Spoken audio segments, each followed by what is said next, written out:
But we begin with a fiery first debate of the 2020 presidential race between President Donald Trump and Democratic challenger Joe Biden.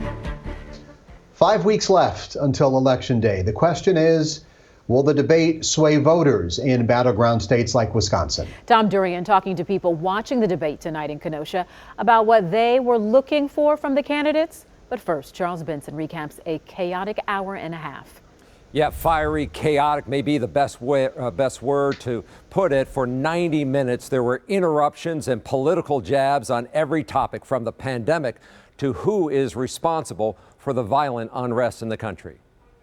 It didn't take long for things to come unraveled, with both candidates talking over each other. Everybody knows he's a liar. But I just want to make sure. Joe, you're the liar. President Trump and former Vice President Biden went at it over health care, the president being challenged on eliminating pre-existing conditions and Biden on creating a public option. Obamacare is no good. On the coronavirus pandemic, where cases are surging in Wisconsin and 200,000 people have died nationwide, Biden says the president lacked a national plan. The president says a lot has been accomplished. You should get out of your bunker and get out of the sand trap and get in your golf course and go in the Oval Office and bring together the Democrats and Republicans and fund what needs to be done now to save lives. People that would not be necessarily on my side said that.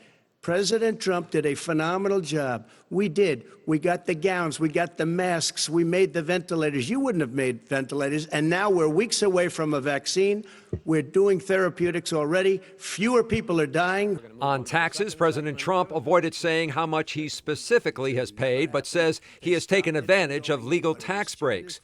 On tax cuts, they had big disagreements. If you got in, if you ever became president with your ideas, you want to terminate my taxes, I'll tell you what, you'll lose half of the companies that have poured in here will leave, and plenty of companies that are already here, they'll leave for other places.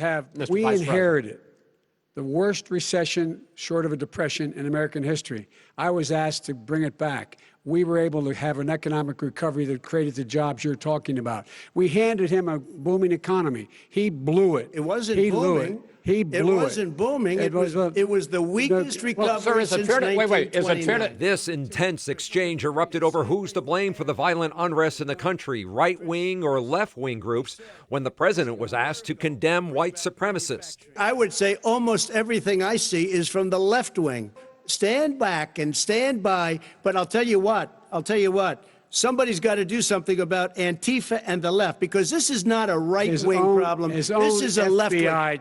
This is a left-wing problem. White supremacists. Antifa's an idea, not an organization. Oh, you got to be not kidding. militia.